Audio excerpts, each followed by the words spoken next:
საღამომშვიდობისა პირდაპირ ეთერშია საინფორმაციო ანალიტიკური გამოშვება სტუდია 4-ის სტუდიაში ჟურნალისტი სოფო ცერცვაძე მუშაობს. სტუდია 4-ის მთავარი თემა დღეს ის პრობლემაა, რომელიც ჩვენი ქვეყნის თითოეული მოქალაქესთვის მძიმე და პრობლემურია. საკუთარ ქვეყანაში დევნილებად ქცეული ოჯახები, რომლებიც სახელმწიფოსგან შემწეობას ყოველთვიურად იღებენ, თუმცა მათი მდგომარეობის გასაუმჯობესებლად ეს საკმარისი არ არის. კითხვები, რომელიც დევნილებს აქვთ და უწყების პირველი პირის პასუხები, რომელზეც ტოლვილების ბედია დამოკიდებული. დევნილთა სამინისტროს 2014 წლის ანგარიში ნათქვამია, რომ სწორედ 2012 წლიდან დაიწყო დევნილთა საცხოვრებელი პირობების გასაუმჯობესებლად პროექტების განხორციელება და უპირველესად ბაზები მოწესრიგდა. სწორედ ამ დახვეწილ ბაზებში რეგისტრირებული დევნილი ოჯახები ყოველ წელს ელოდებიან საცხოვრებელი ფართის მიღებას, იმ კრიტერიუმების დაკმაყოფილებას, რომელიც სამინისტროს მიერაა შედგენილი. რამდენი ოჯახი დაკმაყოფილდა ქვეყნის მასშტაბით და როგორია მდგომარეობა ქვემო ქართლის რეგიონში, რა შეფასებას აძლევს მინისტრი უწყების მიერ გატარებულ ღონისძიებებს, წარმატებულად მიმდინარეობს თუ არა პროექტის სახელწოდებით სახლის სოფლად, ეკომიგრანტების პრობლემები და პროექტი, რომელიც დევნილებს სახლების შეძენის მიზნით აღებული იპოთეკური სესხლის გადახდაში დაეხმარება. რა ინფორმაციას ფლობს სოზარ სუბარი დევნილთა ჩასახლებაში არსებულ პრობლემებთან დაკავშირებით, რამდენი საცხოვრებელი ობიექტი აშენდა და რამდენის რეაბილიტაცია მიმდინარეობს ამ დროისთვის. რამდენიმე წუთში დაგეგმილი პროექტების შესახებ სტუდია 4-ის პირდაპირ ეთერში დევნილთა მინისტრი სოზარ სუბარი. 262,000-ზე მეტი რეგისტრირებული მოქალაქე, რომელიც საკუთარ ქვეყანაში დევნილად იქცა, მძიმე პირობებში მცხოვრები ოჯახები საკუთარი სახლისა და შემოსავლის გარეშე. ყოველთვიური 45 ლარიანი შემწეობა და წლების განმავლობაში საკუთარ სახლში დაბრუნების მოლოდინი. სამინისტროს მიერ შემუშავებული კრიტერიუმები და 2014 წლის განმავლობაში ვინით დაკმაყოფილებული 661 ოჯახი.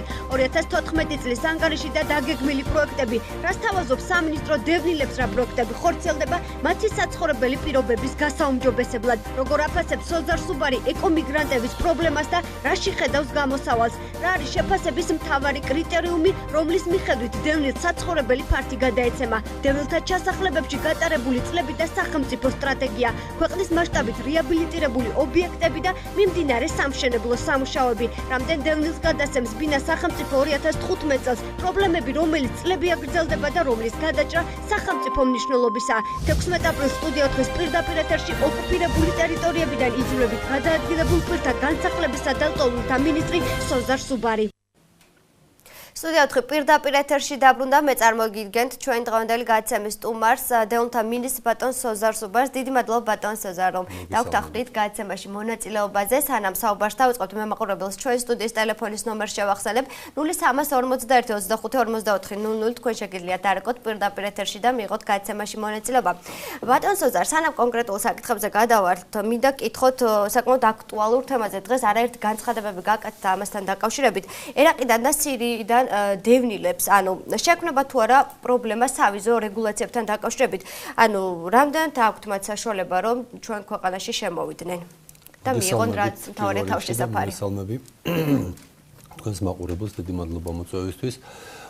პირველ რიგში სანამ სავიზო რეგულაციებზე გადავალთ, უნდა ვთქვათ, რომ ის რაც ხდება სირიაში, ის რაც ხდება ჩრდილოეთ ერაყში, ის რაც ხდება უკრაინაში, ეს არ არის მხოლოდ ამ ქვეყნების სატკივარი, ეს მთელი მსოფლიოს სატკივარია, მთელი მსოფლიოს ტკივილია, როცა ერთი ადამიანი თუნდაც დევნილი ხდება, ტოლვილი ხდება საკუთარი ტერიტორიიდან, როცა კლავენ ბავშვებს, ქალებს, ადამიანებს ნებისმიერ შემთხვევაში აქვს, როცა ხორციელდება გენოციდი რასის მიხედვით, კანისფერის მიხედვით, რელიგიის მიხედვით თუ ნებისმიერი სხვა ნიშნით და როცა უბრალოდ უდანაშაულო ადამიანებს კლავენ, ბუნებრივია ეს არის თითოეული ჩვენთაგანის ტკივილი.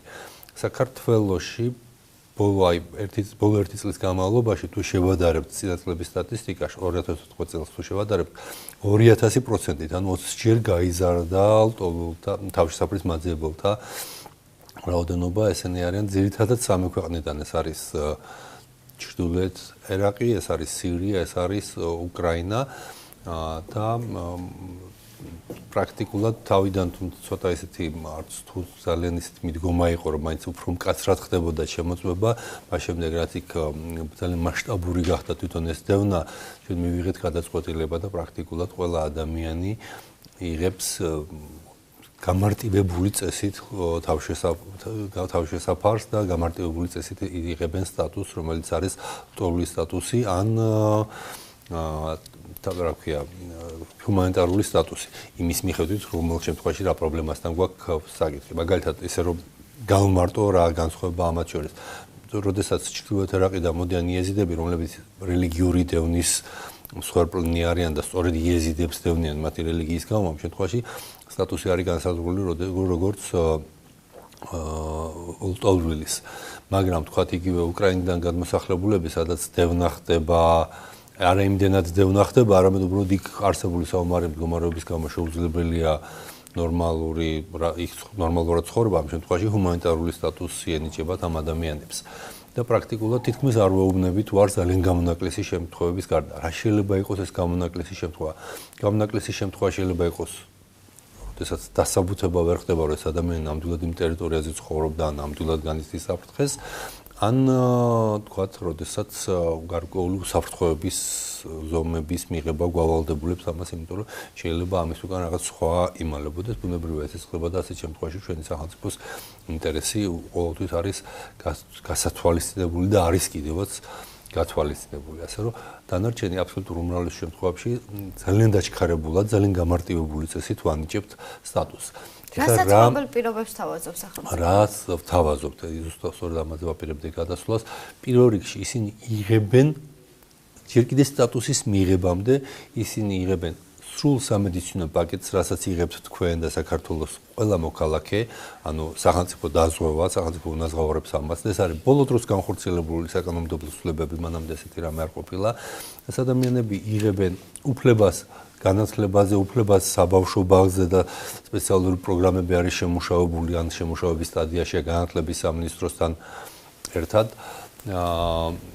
და ასევე როგორც კი ისინი მიიღებენ სტატუსს, ამ შემთხვევაში მათ ეძლევათ 45 ლარიანი დახმარება, ზუსტად ისეთივე დახმარება, როგორიც აქვს თქვათ აფხაზეთიდან ან ყოფილი სამხრეთ ოსეთის ავტონომიური ოლქიდან გადადგილებულ დევნილებს.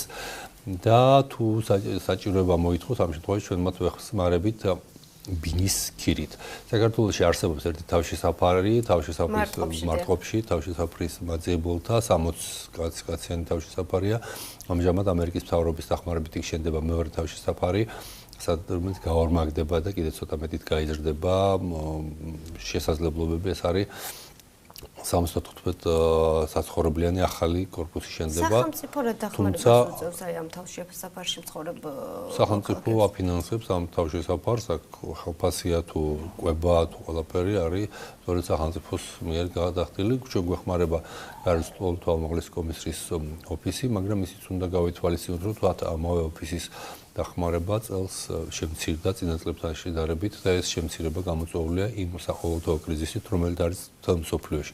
ჩვენ კი ვთქივა ის კრიზისი, რომელიც აისახა ჩვენზე, თქვათ, ლარის კურსის ცვლილებას გულისხმობ, მაგრამ თუ შევადარებთ ჩვენს ირგვლივ მყოფ ქვეყნებს, საქართველოში ეს ყველაზე ნაკლებად იგრძნობა, ყველაზე ყარად აღმოჩნდა, რომ სწორედ ლარმა გაუძლო ამ გამოწვევებს და ზოგადად ეს არის კრიზისი, რომელიც ეკონომიკური ერთგვარი სტაგნაცია, რომელიც მთელ მსოფლიოში არის და სწორედ ამან გავლენა მოახდინა იგივე ლტოლვილთა მიმართ საერთაშორისო დახმარების მოცულობებზეც. და ეს ხდება თან იმ დროს, როდესაც ეს ყველაზე მწვავედ დადგა ეს პრობლემა. ასე რომ პრაქტიკულად საქართველოს, ხო, რაც შეეხება თქვენს მიერ დასმულ კითხვას და ეს კითხვა არის შემდეგი, რომ რა გავლენას ახდენს სავიზო რეგულაციები, არანაირი გავლენას ეს არ ახდენს თავშესაფრის მაძიებელ პირებთან ურთიერთობაზე, იმიტომ რომ ადამიანი, რომელიც მოდის და ითხოვს ლტოლვილის სტატუსს, არ აქვს მნიშვნელობა ის, რომელი ქვეყნიდან მოდის. გვაქვს თუ არა იმ ქვეყანასთან ჩვენ სავიზო ურთიერთობა, ის ავტომატურად ექცევა იმ კანონმდებლობის რეგულირების ქვეშ, რომელიც ლტოლვილის სტატუსს განსაზღვრავს და ამ შემთხვევაში არანაირი მნიშვნელობა არ აქვს, არის თუ არა ის იმ ქვეყანასთან გვაქვს თუ არა ჩვენ სავიზო ურთიერთობა. პირდაპირ შეუძლია შემოსვლა. ეს ერთი. მეორე გახლავთ ის, რომ თუ ადამიანი არალეგალურად შემოვიდა ქვეყანაში, ეს არის სისხლისამართლებრივად დასჯადი ქმედება საქართველოს კანონმდებლობით, თუმცა არსებობს ბოლო აი არც თუ დიდი ხნის წინ ხელი მოვაწერეთ ორმა მინისტრმა, ჩემი მხრიდან ჩვენმა სამინისტრომ და შინაგანთა სამინისტრომ მოვაწერეთ ხელი ერთობლივ ბრძანებას, რომლის თანახმადაც თუ კი ადამიანი, რომელიც არალეგალურად მოკვეთავს საქართველოს საზღვარს, ის არის თავშესაფრის მაძიებელი პირი, ის მიმართ არანაირი სამართლებრივი ღონისძიებები არ ხორციელდება, ის არ ექვემდებარება სისხლის სამართლებრივ დევნას. მუშაობთ ახლა, რომ ეს შეივიდეს კანონმდებლობაშიც, მაგრამ სანამ კანონმდებლობაში შევა, მანამდე მინდა გითხრათ, რომ ეს დარეგულირებულია კანონქვემდებარე აქტით, ანუ ორი მინისტრის ბრძანებით. კარგი ბატონო ზოზა, რამდენად აქვს სახელმწიფოს იმის თქვა შესაძლებლობა და საშუალება რომ სირიდან და ერაყიდან თქვა რამდენიმე 1000 დევნილი მიიღოს? ამ წუთში ჩვენ მეკითხარით რომ ყველა აბსოლუტური უმრავლესობას ვინც ბოლო პერიოდში შემოვიდა ჩვენ არ ვეუბნებით თუ არ დავთავაზობთ თავშესაფარს, თავაზობთ იმ წիր შესაძლებლობებს რაც ჩვენ გვაქვს, იგივე ჩვენ ხო გეუბნებით რომ ზუსტად იგივეს ვთავაზობთ მათ რასაც ვთავაზობთ ჩვენს დევნილებს, რომლებიც უკვე 20 და 22 წელი ელოდებიან თქვა ადეკვატურ საცხოვრებელ პირობებს და ელოდებიან ადეკვატურ გრძელვადიან განსახლებას, აი ამას ვთავაზობთ მათ. ნუ ბუნებრივია იმ დაპირების გარდა რომ მათ გრძელვადიან განსახლებაში დავეხმარებით. თუმცა ძალიან ბევრმა ადამიანმა რომელიც შემოვიდა საქართველოში და თავდაპირველად მოითხოვა თავშესაფარი მოგვიანებით უარი თქვა ამაზე, იმიტომ რომ მათი მიზანი მაინც იყო რომ საქართველოს გავლით ისინი წასულიყვნენ მესამე ქვეყანაში, თქვა ევროპის ქვეყნებში ძირითადად და როცა მიხვდნენ რომ ამ საქართველოსთან მათ ამის შანსი არ ქონდათ, ისინი დაბრუნდნენ იმ ქვეყანაში, საიდანაც შემოვიდნენ. უმრავლესობა ნახევარზევეთმა უარი თქვა ამ სტატუსზე და დაბრუნდნენ თურქეთში, იმიტომ რომ თურქეთიდან ფიქრობენ რომ ისინი უფრო ადვილად გავლენ იმ მესამე ქვეყანაში. რაც შეეხება თურქეთს და ზოგადად მასშტაბი რო წარმოვიდგინოთ. თურქეთმა ბოლო 2 წლის განმავლობაში მილიონზე მეტი ციფრებში ცოტა მეშლება, მაგრამ მილიონზე მეტი მეშლება კი არა, შეიძლება ძალიან ზუსტი ციფრები ვერ თქვა, მაგრამ მილიონზე მეტი და შეიძლება ეს 2 მილიონიც კი იყოს ალტოლული შეიფარა და მისცა მათ დროებითი თავშესაფარი, მისცა მათ უზრუნველყოფს მათ საკვებით, ყველა სხვა საჭირო რაც დახმარება სჭირდებათ, მედიკამენტი იქნება თუ სხვა რამე და შარშან წლის ბოლოს ეს 3 მილიონს გადაჭარბებული იყო. ახლა რამდენადაც ვიცი 4 მილიონს დოლარს მიაღწია იმ ხარჯმა, რომელიც თურქეთის სახელმწიფომ უკაცრავად შემეშალა 4 მილიარდს გადააჭარბა, მილიარდ დოლარს. ეხლა ბუნებრივია ეს ის მასშტაბია, რომელიც აწევა შეუძლია თურქეთის სახელმწიფოს, მაგრამ ამას ვერანაირად ვერ ასწევდა საქართველოს სახელმწიფო და ხე იმის იმედი რომ თქვა ეს დევნილების ეს მასა რომ საქართველოს შემოვიდეს და ჩვენ დაგვეხმარება რომელიმე სხვა ქვეყანა ამ ფულით რა თქმა უნდა ამის იმედიც ნაკლებად უნდა გქონდეს. იმიტომ რომ ყოველ შემთხვევაში გამოჩნდა აი იგივე თურქეთის შემთხვევაში, სადაც თურქეთს ფლიანად უწევს ამ ხარჯის გაღება და თუ ეს კონფლიქტი კიდევ დიდხანს გაგრძელდება და თუ დროზე არ აღიკვეთა ამ ტერორისტული ორგანიზაციის თავისთავად რომ სახელმწიფოს უწოდებს ისლამურ სახელმწიფოს უწოდებს მისი მოღვაწეობა, მისი ეს დაუშლილი ქმედებები თუ დროზე არ აღიკვეთა საერთაშორისო საზოგადოების მიერ კიდევ არ იცის სანამდე მიაღწევს ის ხარჯი რომელსაც თურქეთის სახელმწიფო იღებს და თურქეთმა მართლა მადლობა ეკუთვნის აბსოლუტურად მთელი მსოფლიოსგან იმის გამო რა დიდ საქმესაც ის აკეთებს ამ ტოლების მიმართ. ბუნებრივია ჩვენ ამდენს ვერ გავაკეთებთ, მაგრამ იმ შესაძლებლობების ფარგლებში რაც ჩვენ გვაქვს, ჩვენ მზად ვართ გავაკეთოთ მაქსიმუმი. კარგით. რეგისტრაციის პროცესზე გადავიდეთ ბატონ ზოზა, 2012 წლის შემდეგ განხორციელდა ეს პროცესი, რამდენად მოუწესრიგებელი იყო ეს მონაცემთა ბაზა და რა შეიცვალა ამის შემდეგ? ძველი მონაცემებით 300,000-ზე მეტი დევნილი იყო საქართველოში, ჩამოვიდა თავდაპირველად 260,000-მდე, უკვე მიაღწია 263,000-ზე მეტი 263,500-ია.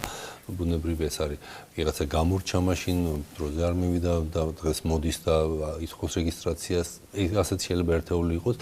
უმრავლესობა არიან ახლად დაბადებული ადამიანები ან ადამიანები, რომლებიც უცხოეთში იყვნენ და დღეს შემოვიდნენ ქვეყანაში. ამ წუთისთვის ზუსტად გვყავს 263,598 დევნილი ადამიანი და ახლობით 85,000 ოჯახი, თუმცა ყოველდღიურად ხდება გამოვლენა იმ ადამიანების, რომლებსაც არასწორად ჰქონდათ ხშირ შემთხვევაში უკანონოდ, ხშირ შემთხვევაში ძალიან სერიოზული დარღვევებით ჰქონდათ მიღებული დევნილის სტატუსი და იღებდნენ დახმარებას. ლაპარაკია საბუთების გაყალბებაზე, ლაპარაკია ერთხელ რომ გაიარა გალის რაიონში, სოხუმში რაღაცა 3 დღესთან დაისვენა და შემდეგ უცებ ჰქონდა გაკეთებული საბუთები თითქოს იქ ცხოვრობდა და იქ იყო უამრავი ასეთი საბუთი. კან ზოგჯერ არის რომ ადამიანი დაიბადა მართალია სოხუმში, გაგრაში, მაგრამ შემდეგ ცხოვრობდა საქართველოს სხვა რეგიონში, გათხოვდა, სამშობლოდ წავიდა, სხვაგან ცოლი მოიყვანა და სხვაგან წავიდა, ცხოვრობდა სხვა რეგიონში და იმის გამო რომ ის დაიბადა სოხუმში, ну, თქვათ, იღებდა ამ დახმარებას წლების განმავლობაში. როდესაც ასეთ დახმარებებზე არის ლაპარაკი, თქვა 45 ლარზე, რომ თუ მანამდე 28 იყო ნაციონალური მოძრაობის დროს და ამას იღებდა წლების განმავლობაში, ამაზე გამოაცხადეთ ჩვენ ამნისტია, მაგრამ პარალელურად ჩვენ ყოველდღიურად აღმოვაჩენთ ხოლმე მაგალითად, როდესაც ამ ოჯახმა მიიღო ბინა, მიიღო თქვა კომპენსაციები, რომლებსაც სახელმწიფო იძლეოდა რამე სხვა, ამ შემთხვევაში ჩვენ უკვე მიგვაჩნია, რომ ეს ამით გამოძიება უნდა დაინტერესდეს და ავაგზავნით გამოძიებაში, რომ გაირკვეს ვინ გასცა ის არასწორი საბუთი, ვისგან არის ეს ვისი დაინტერესება იყო, რატომ მოხდა რომ სწორედ ამ ადამიანმა მიიღო ბინა და ვერ მიიღო იმ ადამიანმა, ვისაც თქვა ბევრად უფრო მეტად ეკუთვნოდა და ასე შემდეგ. არის შემთხვევები, როდესაც ასეთ ოჯახებს 2 და 3 ბინაც კი აქვთ მიღებული. აი დღეს მოვაწერე ერთ ასეთ საბუცხელი, რომელიც პროკურატურაში გადავაგზავნე, გვარცბუნებრივი არ დავასახელებ. სტატისტიკური მონაცემები შეგიძლიათ თქვათ როგორია აი ამ მხრივ? პრაქტიკულად დღეს ზუსტად რო გაეკეთებიათ სრული მონაცემები, მაგრამ შემიძლია ვთქვა, რომ თვეში დაახლოებით 150 მინიმუმ ჩამორთმევის სტატუსის ჩამორთმევის ბრძანებას ვაწერ ხელს და ისინი იგზავნება შემდეგ უკვე შესაბამის უწყებებში. და როდის იქნება ვთქვათ პასუხები თუ გაქვთ ინფორმაცია დაახლოებით? პასუხები ის რომ ამ ადამიანებს ჩამოერთვათ, არის უკვე და საბოლოოა და ამ შემთხვევაში მინისტრის ბრძანება მათ შეუძლიათ თქვა სასამართლოში გაასაჩივრონ, მაგრამ ძალიან მცირე ადამიანი მიმართავს ამ გზას, იმიტომ რომ იქ დასაბუთებულია რატომ მოხდა ჩამორთმევა. თუმცა შეიძლება არც იმას არ გამოვრიცხავ, რომ ჩვენ დავუშვით შეცდომა ან რაღაცა საბუთი დროზე ვერ წარმოადგინა. ისეთ როგორია მარტო საბუთებზე არ არის, თქვა დოკუმენტები რო წარმოადგინა ადამიანმა, შეიძლება იმ დოკუმენტების მიხედვით თითქოს ყველაფერი სწორად არის, შემდეგ მიდის გამოკითხვა. ადამიანი, რომელიც ვერ ასახელებს, თქვა სამუშაოზე, სადაც მუშაობდა, ვინ იყო მისი უშუალო ხელმძღვანელი, ვინ იყო მისი თანამშრომელი, ვინ იჯდა მასთან ოთახში, მისამართი სადაც ცხოვრობდა, ვინ იყო კარის მეზობელი, ხო ბუნებრივია იქ ჩნდება ეჭვები, რომ ეს ადამიანი სინამდვილეში იქ არ ცხოვრობდა, რაც მას საბუთებით აქვს წარმოდგენილი და ეს ყველაფერი არის დამატებით იმ საბუთებზე, რომლებიც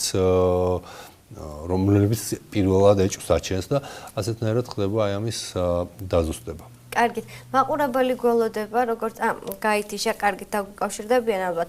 ბატონ სოზარ, 2014 წლის ანგარიში საუბარი იყო იმაზე, რომ დევნილთა მიმართ შეიცვალა მიდგომები. რა მიდგომებზეა საუბარი? და რა დამოკიდებულებაზე კანონმდებლობაში შევიდა ცვლილებები და აი ამ პუნქტზე რომ ვისაუბროთ. პირველ რიგში მიდგომა შეიცვალა ტოტალურად, ეს გახდა დევნილთა ინტერესებზე და საჭიროებებზე მორგებული სახელმწიფოს მიდგომა. კარგად გვახსოვს მთელი საშინელი კადრები, როგორ ხდებოდა თქვათ ბათუმში გამოყრა და ბათუმში და ქობულეთში სასტუმროებიდან დევნილების გამოყრა პოლიციის ძალით და დაწიოკება და იმ დევნილებზე ლაპარაკი, რომლებიც იქ შეჭრილები კი არ იყვნენ, არამედ კანონიერად ცხოვრობდნენ და მათი ქუჩაში დატოვება და შემდეგ რაღაცა ამ ძალად კომპენსაციების მიცემა, რომელიც ვერ აკმაყოფილებდა მათ მოთხოვნებს. ეხლა იგივე თემა, თქვა ძალით გამოყვანა ვიღაცის შენობიდან. შეიძლება მოხდეს დღესაც, ხვალაც და ნებისმიერ დროს, მაგრამ ეს, როდესაც ეს ადამიანი არის შეჭრილი უკანონო წყვის ქონებაში, არა მარტო უფლება აქვს სახელმწიფოს, მოვალეა სახელმწიფო, რომ დაიცვას მესაკუთრე, დაიცვას თუნდაც სახელმწიფოს ინტერესი, მაგრამ როდესაც ლაპარაკია ადამიანზე, რომელიც 92 წლიდან, 93 წლიდან სახელმწიფოს მიერ შესახლებული კანონიერად ცხოვრობს სადღაც და მას ისე რომ არანაირ ალტერნატივას არ თავაზობენ და ისე ყრიან ქუჩაში, ეს ბუნებრივია იყო ძალადობა სახელმწიფოს მხრიდან და კანონის დარღვევა სახელმწიფოს მხრიდან. როდესაც კანონში გვიწერია, რომ დევნილს თუ გამოასახლებ კომპაქტური ჩასახლების ობიექტი dan მას უნდა შესთავაზო ალტერნატიული თანაფარდი ღირებულების ფართი და ადამიანს ვაკიში გამოასახლებდნენ თბილისში და გადაასახლებდნენ ფოცხოეწერში, სადაც კვადრატული მეტრის ფართი 5 ლარია ბინის, ხო, და 5 ლარადაც ვერ გაყიდი. ბუნებრივია, რომ იქ ეს კანონი დარღვეულია სახელმწიფოს მიმართ. აი ეს მიდგომა არის აბსოლუტურად შეცვლილი. ეს პირველი. მეორე, ჩვენ ვცდილობთ, რომ დაკმაყოფილების დროს მაქსიმალურად გავითვალისწინოთ დევნილების ინტერესები, მაგალითად ავიღოთ სოფლად სახლის პროგრამა. როგორ ხდებოდა ადრე სახელმწიფო ყიდულობდა სადღაც სოფელში იაფად რო სახლს ნახავდა და მე ეძებდა დევნილს ან რომელიც იქ მოინდომებდა ჩასახლებას ან ძალად ასახლებდა. დღეს მსგავსი რამე ბუნებრივი არის გამორიცხული და დღეს შევცვალეთ მიდგომა ასეთნაირად. დევნილი თვითონ ეძებს სახლს, პოულობს, რომელიც მას მოსწონს და შემდეგ სახელმწიფო ყიდულობს ამ სახლს. ეხლა როგორ ხდება ამ შემთხვევაში 20,000 ლარი იყო ჩემამდე და მე როცა ვნახე რომ ეს რამდენი ეფექტურად შეიძლება მუშაობდეს ეს პროგრამა, ცოტა ისეთი მოქნილი გავხადეთ მიდგომა. თქვით რომ 1 და 2 სულზე შევამცირეთ თანხა და 20000-ის ნაცვლად არის 17, 2 სულიან ოჯახზე 3 და 4 სულიანზე არის 21000, 5-6-7 სული არის 26000 და 8 ან ზემოთ არის 31000. ანუ აქაც ოჯახის რაოდენობა არის გათვალისწინებული. შესაძლებელია თუ არა ამ თანხად ბინის ყიდვა, რასაკვირველია, ვერ იყიდი თბილისში, უკვე ვეღარ იყიდი რუსთავშიც, თქვა, თუმცა 3 წლის წინ ალბათ შეიძლება და თანხად ყიდვა, მაგრამ სოფლებში თავისუფლად შეიძლება ამ ფასად სახლის ყიდვა. სურვილი რამდენად აქვთ მათ? სურვილი არის საკმაოდ ბევრი, იმდენად მაღალია ეს სურვილი, რომ ჩვენ აქაც გარკვეული ზღვარი გვაქვს დაწესებული, ყველას ვერ ვაძლევთ, იმიტომ რომ ამის საშუალება ამ წუთში ბიუჯეტს არ აქვს, ვაძლევთ იმ ადამიანებს, რომლებიც სოციალურად უფრო დაუცველები არიან შედარებით. ამ შემთხვევაში აღებული გვაქვს გარკვეული ქულათა სისტემა, სადაც 3.5 ქულაზე ვჩერდებით. თუ კი ვთქვათ ბინის მიღებისთვის შეიძლება 5, 6 და 7 ქულა იყოს აუცილებელი, ვთქვათ, სოფლად სახლისთვის 3.5 ქულა. ანუ უფრო დაბალი სტანდარტია, მაგრამ სტანდარტი მაინც არსებობს, იმიტომ რომ ჩვენ რო დავიწყოთ ახლა 2 და 1 ქულიანების საკმაყოფილება, ამას არ ეყოფა ალბათ წლევანდელი წლის ბიუჯეტი მხოლოდ ამ ერთი პროექტის განხორციელებას. ასე რომ საკმაოდ ეფექტური პროგრამა გამოდგა. კარგი კიდევ რითია ეს პროგრამა? კარგია იმიტომ რომ ადამიანი გარდა იმისა რომ თვითონ პოულობს თავის საცხოვრებელ სახლს, თვითონ იცის ვინ არის მეზობელი და უკვე ადაპტირებულია გარკვეულწილად წინასწარ ამ გარემოს, წინასწარ არის შეგუებული ამ გარემოს. გარდა ამისა, იქ არის მიწა, იქ არის შემოსავლის წყაროები, თქვა, იყო სამეგრელოში შემთხვევაში, სადაც 8 ჰექტარით. ამას თვითონ ვინც როგორც პოულობს, ვისაც როგორი უნდა. ვიღაცა შეიძლება ბინა ურჩევნია და ბინას ყიდულობს, მაგრამ პოულობს, მაგრამ ძირითადად ეს არის სოფელი მიწა, თქვა, ბოლნისში, ქალაქის ცენტრში, სახლი 2 სართულიანი, რომელსაც 1500 კვადრატი ადგილზე ახლავს და სადღაც 6000 ქალაქ გარეთ ვენახი. თქვა, სამეგრელოში სადაც 8 ჰექტარი მიწით იყო ერთი სახლი, ჯერ სახლის ჩვენიერ და 8 ჰექტარი, საიდან 2.5 ჰექტარზე ციტრუსი იყო გაშენებული.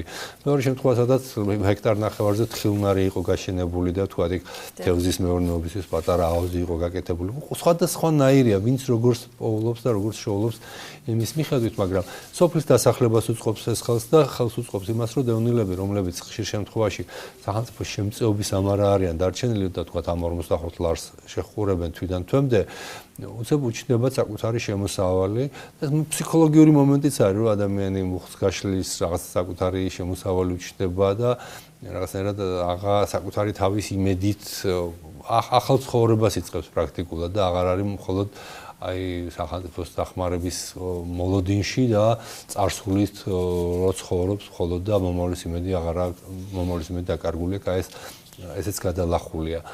თქვათ იგივე, როცა ახალ მიდგომებზე ვლაპარაკობთ, პრაქტიკულად 22 წლის განმავლობაში არც ერთი ბინა არ გაცემულა თბილისში. არც ერთი.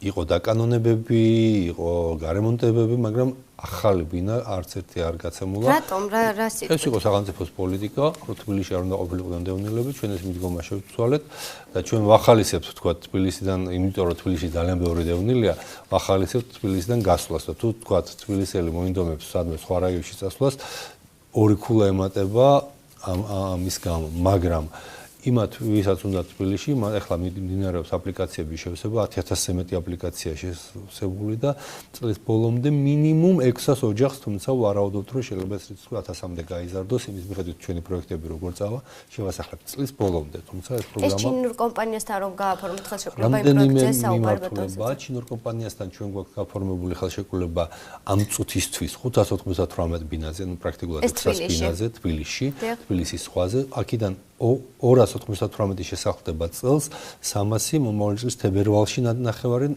ივნისში ნახევარი. მაგრამ ამ 298-ის გარდა გვაქვს მენაშენეთა კონკურსი გამოვაცხადეთ და ამ მენაშენეთა კონკურსის ფარგლებში ამ წუთისთვის დაახლოებით სავარაუდოდ 300 ბინაზე გვაქვს ხელშეკრულება უკვე დადებული, თუმცა ეს გრძელდება და ეს რიცხვი სავარაუდოდ კიდევ გაიზრდება. ეს არის კიდევ ვთქვათ, რომ ახლებურ მიდგომებზე ვლაპარაკობთ. ახლებური მიდგომის მაგალითია ქულათა სისტემა, ანუ როგორ ხდება ბინების გაცემა. ადრე როგორ იყო? ადრე გადაწყვეტდა სახელმწიფო, არ ვიცი, მინისტრი, არ ვიცი, სააკაშვილი, არ ვიცი, რაღაცა, რომ ახლა ეს ადამიანები იქიდან გამოვასახლოთ, გადავასახლოთ ფოცხოვეწერში ან ფოთში და მიდიოდა ეს გადასახლების მასობრივი პროცესი. ან ვის მიეცეს ბინა და ვის არ მიეცეს, იყო რაღაცა ნაცნობობით, რაღაცა ისეთი გადაწყვეტილებებით, რომლების მიმართ ლოგიკა არ ჩანდა. ყველაზე სამართლიანი გადაწყვეტილებაც რო ყოფილიყო, ლოგიკა და დასაბუთება ამას არ ახდა. დღეს ეს ლოგიკა არსებობს. აი წეგან რამდენჯერმე ვახსენე 3.5 ქულა, 6 ქულა, რა არის ეს ქულების სისტემა. იმისთვის რომ განაწილება მეტნაკლებად სამართლიანი იყოს და ამდულად ვერ ვიტყვი რომ 100%-იანი სამართლიანობის იმედი შეიძლება ვინმეს რამეში გქონდეს, ეგ ცოტა რთული ამბავია, ღმერთია ეგეთი 100%-ით სამართლიანი. არის შემდეგი სისტემა. თქვათ ადამიანი არის სოციალურად დაუცველი, იღებს სოციალურად დაუცველის დახმარებას და აქვს შესაბამისი საბუთი. ეს არის ავტომატურად 3 ქულა. თქვათ ადამიანი, რომელსაც ყავს 3 შვილი, მცირეწლოვანი ან მეტი. იქ არის თორცდები 1 ქულა 3 შვილზე და მე ყოველ შემდგომ შვილზე 9 ქულა ემატება. თქვათ ადამიანი ცხოვრობს გირით. თქვათ ქულა 9, თქვათ ადამიანს აქვს მძიმე საცხოვრებელი პირობები, გარკვეული ქულები, ახლა რო არ შემეშალოს ქულებს სუსტად არ ჩამოვდო. თქვათ ნათესავთან ცხოვრობს და თავშეფარებულია, რაღაცა ამაშიც ქულა, 1 ქულა არის. და ასე შემდეგ და ასე შემდეგ. ძირითადად ეს არის სოციალურ მდგომარეობაზე, შემოსავალზე და ასე შემდეგ დამოკიდებული. თუმცა მარტო ეს რო არ ყოფილიყო, არის კიდე რამდენიმე სხვა კრიტერიუმი, რომელიც ასევე ქულებს ემატება. ხო, აბარემ სოციალურში იქ შედის შეზღუდული შესაძლებლობის პირი თუ ხავთ ოჯახში და ასე შემდეგ. ოჯახი რომელმაც დაკარგა ოჯახის წევრი ომში, იმიტომ რომ იბრძოდა, ხო? აქ არის საკმაოდ მაღალი ქულები, 3 ქულა. ვინ აჯამებს ამ ქულებს? სამინისტრო აჯამებს, მაგრამ მათ მიერ არა, სამინისტრო აჯამებს მათ მიერ წარმოდგენილი საბუთების საფუძველზე, შემდეგ ეს ქვეყნდება ვებგვერდზე და ძველ ადამიანს შეუძლია დაინახოს რამე ხო არ აკლია და თუ რამე აკლია შეუძლია მოიტანოს. მაგრამ გადაწყვეტილება შემდეგ იღებს კომისია, რომელშიც არის არიან სამინისტროს წარმომადგენელი, არის სახალხო დამცველის წარმომადგენელი, აუცილებლად არიან საერთაშორისო ორგანიზაციების წარმომადგენლები, როგორც არის გაეროს ლოლთა უმაღლესი კომისარიატი, დანის ლოლთა საბჭო, არიან არასამთავრობო ორგანიზაციების წარმომადგენლები, მაგალითად ახალგაზრდა იურისტთა ასოციაციის წარმომადგენელი და ბევრი ადამიანია. ძალიან ბევრი. ჩვენ არ ვიღებთ გადაწყვეტილებას დამოუკიდებლად და მარტო. მიუხედავად ამისა, რა თქმა უნდა, შეიძლება შეგვეშალოს, იმიტომ რომ ზოგი ადამიანი არასწორ საბუთს წარმოადგენს, ზოგი ადამიანი რო იცის, რომ თქვა ნგრევადი ობიექტი უნდა დაეხუროს, თუ 5 წელი იქ არ ცხოვრობდა და ოთახი დაკეტილი ქონდა და სხვაგან იყო, უცებ ბოლო 6 თვე, 7 თვე იწყებს იქ ცხოვრებას და ჩვენ როცა მივდივართ და მონიტორინგს ვატარებთ ერთხელ 5-ჯერ, 10-ჯერ მივდივართ და ვამოწევთ ღაშვა, ღამისას მივდივართ, შუადღესაც მივდივართ, ის ადამიანი იქ გვხვდება და ამ დროს თუ მოქალაქე არ იაქტიურებს და არ გვეტყვის, რომ კი ეს ბოლო 6 თვე, ბოლო 8 თვე აქ არის, მაგრამ 2 წლის წინ მოსულიყავით ეს აქ არ ცხოვრობდა, ამ შემთხვევაში ცხადია გაგვიძნელდება ამის გარკვევა და როგორც წესი ასეთ საჩივრებს მოქალაქეები იწყებენ მას შემდეგ, რაც განაწილდება ბინები და უცებ აღმოაჩინეს, რომ ვიღაცა თვითონ მისი ახლობელი დარჩა ბინის გარეშე და მერე იწყებენ აქტიურობას და სახელმწიფო მოქალაქეების აქტიურობის გარეშე ძალიან ძნელად მიიღებს ასეთ გადაწყვეტილებას, რომ აქაც მინდა მოვუწოდო მოქალაქეებს, რომ უფრო აქტიურები იყვნენ და უფრო აქტიურად მოგვაწოდონ. ბინების განაწილებაზეა ხოლმე ბატონ საზა რაღაც პრობლემები, თვითონ ადგილზე ვინ პირველ სართულზე, ვინ მეორე სართულზე. აი ეს როგორ ხდება ეს პროცესი? აქ ძალიან მარტივია, აქ რაც არ უნდა პრობლემა იყოს და რაც არ უნდა უკმაყოფილო იყოს ვინმე, ამას ჩვენ ვერ დაგვაბრალებენ, შეუძლიათ დააბრალონ თავის-თავს, იმიტომ რომ წილის იღებენ სართულს თუ არ არის შეზღუდული შესაძლებლობის პირი, შეზღუდული შესაძლებლობების პირებისთვის, როგორც წესი, პრიორიტეტი არის პირველი სართული, სადაც არის ადაპტირებული საცხოვრებლები. დანარჩენი რა სართულით შეხვდება, იმას მე ვერ შევცვლი და ვერანაირ ვერ შეცვლი, შეუძლიათ გადაცვალონ თავის მეზობელთან თუ იმას თუ ის ანახმა ექნება გადაცვლას. შემწეობას რაც შეეხება, ანუ დევნილს, ყველა დევნილი ერთნაირად იღებს ამ შემწეობას, თუ არის რაღაც კატეგორიები აქაც? აბსოლუტურად ყველა დევნილი იღებს შემწეობას, ეს არის 45 ლარი. პლუს თუ ადამიანი არის სოციალურად დაუცველი, ის აღარ იღებს 45 ლარს და იღებს სოციალურ შემწეობას ისევე როგორც ნებისმიერი სხვა არადევნილი მოქალაქე. აქაც ცოტა ესეთი კითხვებია, ეხლა ბუნებრივია რომ დევნილი არის ნებისმიერი ადამიანი, ვისი, ვთქვათ, ერთი მშობელი მაინც დევნილია, მაგრამ ამ შემწეობებთან დაკავშირებით არაერთი კითხვა არის დასმული ხოლმე განსაკუთრებით საერთაშორისო ორგანიზაციების და არასამთავრობო ორგანიზაციების მხრიდან. მაგალითად, დევნილი, რომელიც ერთი უბრალოდ ბავშვი, რომლის ვთქვათ, ბებია ან ბაბუა არის დევნილი და პრაქტიკულად მეოთხედი ეხა ეგრე არის ზომება სისხლით, მაგრამ ვთქვათ, ერთი მხარე ბაბუის დონეზე ან ბებიის დონეზე არის დევნილი, სხვა არავინ დევნილი არ არის, თბილისში სახლი აქვს, რუსთავში სახლი აქვს, რაღაც სასახლე აქვს, მისის შთამომავალიც ამ 45 ლარს იღებს და ხშირად ამბობენ, რომ ხო არ არის დრო ვიფიქროთ იმაზე, რომ სტატუსი დარჩეს სტატუსად, როგორც აუცილებელი გარანტია და პირობა იმისი, რომ დაუბრუნდეთ აფხაზეთში, მაგრამ უნდა მიიღოს 45 ლარი ყველა ადამიანმა, ვისაც ეს სტატუსი აქვს, თუ მიიღოს თქვა 90 იმან, ვინც სოციალურად გაჭირებულია, მაგრამ ვინც წელში გამართულია, ბიზნესმენია, სახელმწიფო საჯარო მოხელეა და ასე შემდეგ, მან აღარ მიიღოს. გარკვეული ნაბიჯი ამ მიმართულებით გადადგა სამინისტრომ და თუ ადამიანს აქვს 1250 ლარი ხელფასი, ის აღარ იღებს, ხელფასი კი არა, შემოსავალი თვეში, ის იმ თვეში აღარ იღებს 1250-დან მეტი. ის იმ თვეში აღარ იღებს ამ 45 ლარს. თუმცა აქაც ცოტა ხარვეზიანია ეს კანონი. სტატუსი არჩება, ხო? სტატუსი ბუნებრივი არჩება, სტატუსი არ არის სახელმწიფოს დახმარებაზე დამოკიდებული. სულ არ ყოფილიყო ეს დახმარება თავიდანვე განსაზღვრული, სტატუსი მაინც დარჩება როგორც უცილობელი პირობა უკან დაბრუნების. რაც შეეხება, ხო, რას ვამბობდი და ამ 40 უბრალოდ ამ სტატუსთან დაკავშირებით ხო იმას ვამბობდი, რომ ეს 45 ლარი იქნებ ჯობდეს ბევრი სვამს კითხვას ესე, რომ იყოს უფრო აი სოციალურად ორიენტირებული და 1250 ლარზე ვამბობდი. შეიძლება ადამიანს აქვს არა 1250 ლარი, არამედ 5000, 10000 ლარი ხელფასი, სადღაც მენეჯერი ან ბიზნესმენია შემოსავალი. მართალი ის კი თავისუფლდება, მაგრამ მისი ოჯახის წევრები, დედა, მამა, შვილი, მეუღლე ისინი მაინც იღებენ ამ 45 ლარს. ანუ აქაც გარკვეული უთანასწორობა შეიძლება ადამიანი არის, რა ვიცი, ისეთი ბიზნესმენი, რომ მილიონერი და თვითონ თავისუფლდება მისი შემოსავლის გამო, მაგრამ არ თავისუფლდებიან ოჯახის, ისა არ თავისუფლდება კი არა, აღარ იღებს ამ 45 ლარს, მაგრამ იღებენ ოჯახის წევრები, მაშინ როცა ეს უფრო სხვანაირად იყოს განაწილებული, შეიძლება უფრო სამართლიანი ყოფილიყო. ამას ახლა მე ვთქვათ ვაჟღერებ იმას, რასაც ჩვენთან საუბარში ხშირად სვამენ ექსპერტები, არასამთავრობო ორგანიზაციები და ასე შემდეგ. კარგით, რეკლამის დრო გადაცემაში და რამდენიმე წუთში ისევ პირდაპირ ეთერში დავბრუნდებით სტუმართან ერთად დროებით. სტუდია 4 პირდაპირ ეთერში დაბრუნდა, შეგახსენებთ ჩვენ გადაცემის სტუმარს, დევნთა მინის ბატონ სოზარ სუბარს. განვაგრძოთ საუბარი ბატონ სოზარ, რეგისტრაციის პერიოდში გამოვლინდა თუ არა რაოდენობა იმ დევნილების, რომლებიც უსწრაფესად საჭიროებენ ბინით დაკმაყოფილებას და დაახლოებით რამდენი ასეთი დევნილი ყავს? ზოგადად სიტუაცია რეგისტრაციასთან სტატისტიკასთან დაკავშირებით იყო სავალალო, დღემდე მოუწესრიგებელია, თუმცა ახლა გარკვეულ ჩარჩოებში ეს ექცევა. ბუნებრივია დევნილთა რეგისტრაციის პერიოდში ახლა ეს კითხვა არ იყო დასმული, ვინ არის დაკმაყოფილებული, ვინ არა. ეს მონაცემები უნდა არსებობდეს სამინისტროში, არსებობს კიდევაც, მაგრამ ეს ბაზები იმდენად მოუწესრიგებელია, რომ ამ წუთში პასუხის ზუსტი ციფრის დასახელება უბრალოდ შეუძლებელია. იმედი მაქვს 2-3 თვეში ეს გასწორებული იქნება.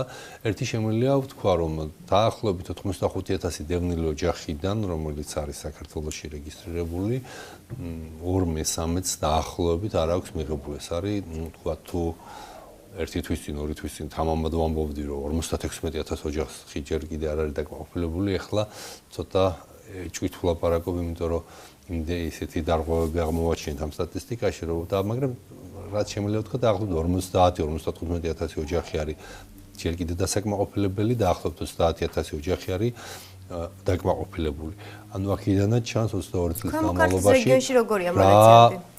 არასწორი პოლიტიკა ტარდებოდა სახელმწიფოს მხრიდან და ბარემ აქვე ვიტყვი, რომ დახმარება, რომელიც 2008 წლის ომის მერე მიიღო ქვეყანამ, დაახლოებით 4.5 მილიარდი დოლარი ევროკავშირისა და შეერთებული შტატების დახმარება, ამის 1/4, 1/5 მაინც რომ მოხმარებოდა დევნილების პრობლემების გადაწყვეტას, დღეს არც ერთი დევნილი არ იქნებოდა ბინის გარეშე. 1 მილიარდი დოლარი აბსოლუტურად საკმარისი იყო და საკმარისზე მეტიც კი, რომ ყველა დევნილს მიეღო სახლი, რაც სამწუხაროდ იმ ხელისუფლებამ არ გააკეთა და გადაწყვეტა ეს ფული სხვა მიმართულებით მიემართა.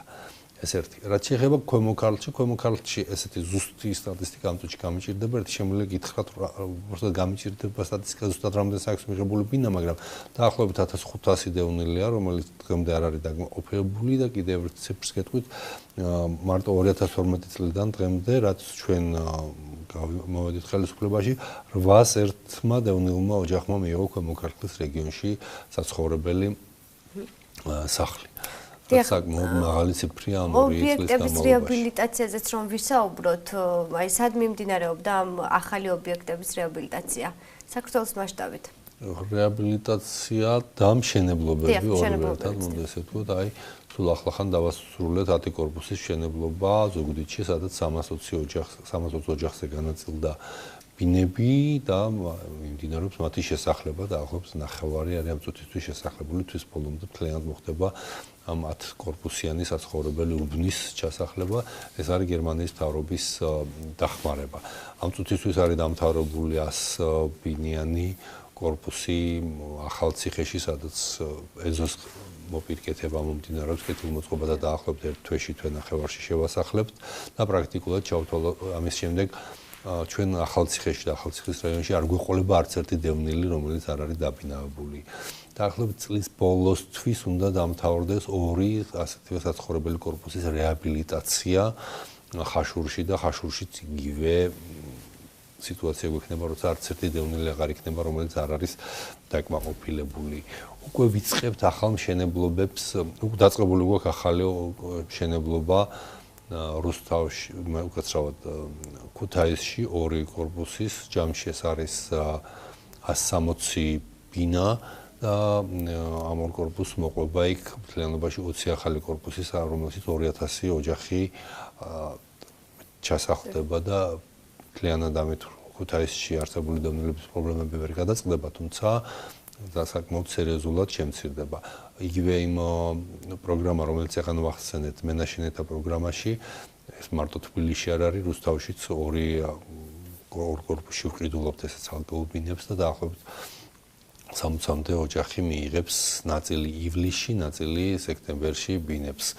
ეს ქუთაისს რაც შეეხება, მთავრდება დაპროექტება 560 ბინიანი 4 კორპუსის გორში და პროტესტ და სავარაუდო წლის ბოლოსკენ დავიწყებთ მშენებლობას წლის მეორე ნახევარში უფრო სწორად რო ვთქვათ და ჩავთვალოთ რომ გორშიც ამით მთავრდება პრაქტიკულად ყველა იმ დევნილის ჩასახლება, რომელიც ჯერ კიდევ საჭიროებს იქ ჩასახლებას. სამწუხაროდ ცოტა გაიწელა მიწების გადმოცემის პროცესი რუსთავში, წყალტუბოში, მაგრამ აქაც ეს პროცესი მიდის ბოლომდე. გაიწელა, იმიტომ რომ თვითონ მიწის შერჩევა რამდენად ვარგისია, თქვათ, წყალტუბოში 3 სხვადასხვა მიწის ნაკვეთი გამოგვეცა და ერთი მშენებლობისთვის აღმოჩნდა ცოტა ისეთი არც თუ მყარი ნიადაგი და ამიტომ ვარი ვთქვით, თორე სახელმწიფოს მხრიდან და თვითმმართველობის მხრიდან მაქსიმალური ხელშეწყობა გვაქვს რუსთავშიც, წყალტუბოშიც ყველგან, მაგრამ აქაც პრაქტიკულად გავდივართ ბოლოში, რომ ვიწყებთ აი ამ მიწების გადმოცემის პროცესი და პარალელურად დაპროექტების პროცესი მიმდინარეობს. ზუგდიდში, სადაც ვიწყებთ 34 კორპუსზე ვლაპარაკობთ აქამდე, მაგრამ როგორც ჩანს, გეოლოგია ადგილობრივი 30 კორპუსზე მეტის მშენებლობის საშუალებას არ მოგვცემს იმ მოედანზე და 30 ახალი კორპუსი აშენდება, საიდანაც 2-ის მშენებლობა უახლოეს პერიოდში დაიწყება. ასე რომ მიიღებს ბევრი მშენებლობას დავიწყებთ, თუმცა ბევრიც მიიღებს, მათ შორის ხო გეუბნებით 600 ბინა გაიცემა, მინიმუმ 600 და შეიძლება 600 და 1000-მდე გაიცემა თბილისში, სადაც არასდროს არ გაცემულა არც ერთი ბინა. აბსოლუტურად უპრეცედენტო. მეორე ასე მაყურებელი გველოდებათ ბატონ სეზარ და განვაგრძოთ აუცილებლად საუბარი. მოგესალმებით, თქვენ პირდაპირ ეთერში ხართ. გამარჯობათ. მოგესალმებით. ესე იგი ბატონ სოზართან მაქვს ასეთი თხოვნა უფრო ვიდრე შეკითხვა. ესე იგი ერთი წელია, რაც ამ ბინის თხოვნასთან დაკავშირებით შევავსე აპლიკაცია. მომივიდა საკმაოდ მაღალი ქულა, 7 ქულა მქონდა. განხილული იყო ჩემი საბუთები, როგორც რუსთაველზე, რომ დარეკი დაბინები იქ. ასევე შემდეგ იყო განხილული დავით გარეჯზე, მაგრამ მიუხედავად მაღალი ქულისა, მე რატომღაც არ გადმომეცა არც ერთხელ ბინა, როცა ჩემზე დაბალქულიანებს გადაეცათ ბინა და რატომღაც არც ის მოხდა, რომ ვინმეს აეხსნა ჩემთვის რასთან დაკავშირებით. შემდეგ მოხდა ის ფაქტი, რაც მოხდა, რომ ყოფილი უფროსი უკვე დაპატიმრებულია, ამიტომ ჩვენთვის თითქოს გასაგები გახდა ის ფაქტი, რატომ არ გადმომეცა მე. ეხლა იანვარში შევასწრე აპლიკაცია ბინის შესყიდვასთან დაკავშირებით. ეხლა აპრილში იყო ჩემთან კომისია მოსული და როგორც უფროსმა გამიმარტა 20-ში უნდა იყოს კომისია.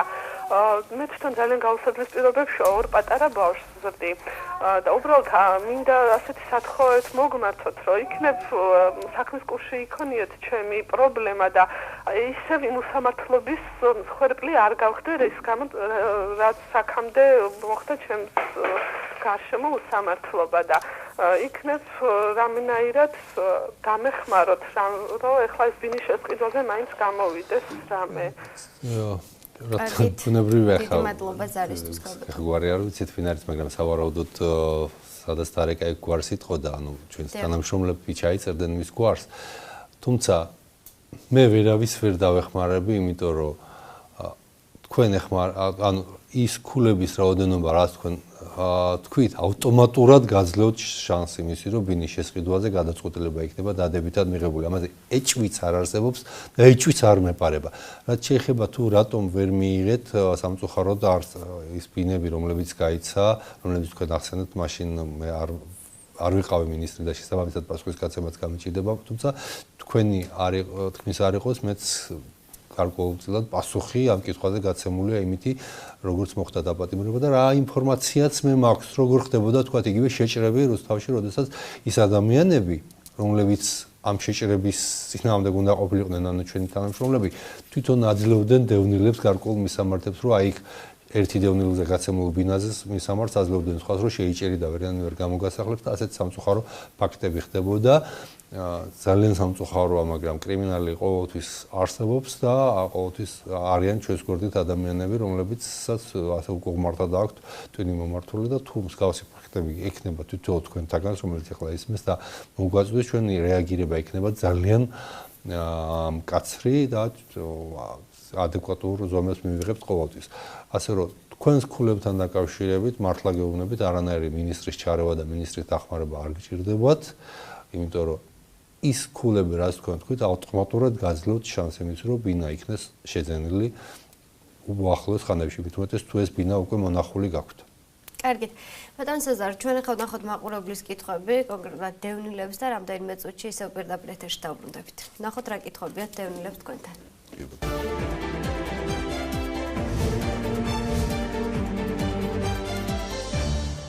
ვარ 35 ბაგაბაღიდან და მაინტერესებს, როდის მოხდება ჩვენი გაზებით დაფინანსება.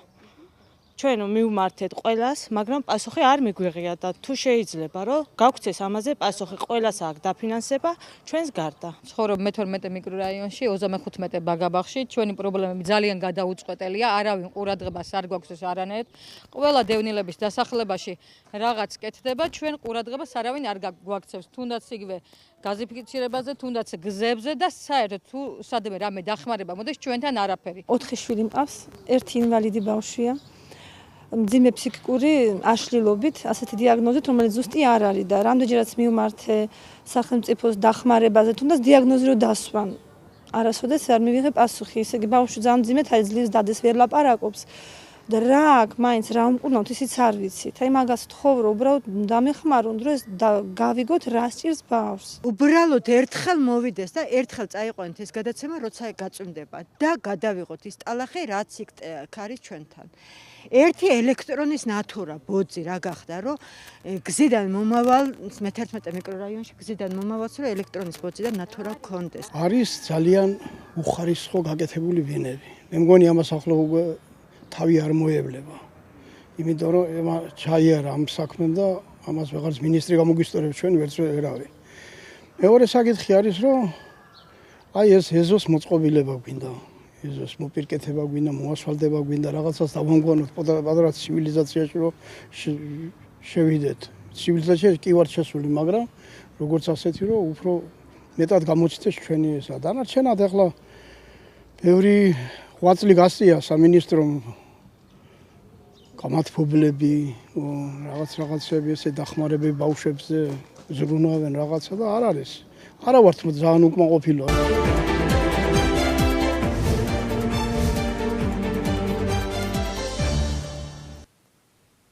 დაუბრუნდით პირდაპირ ეთერში, ბატონ სოზარ, რას უპასუხებდით დევნილებს?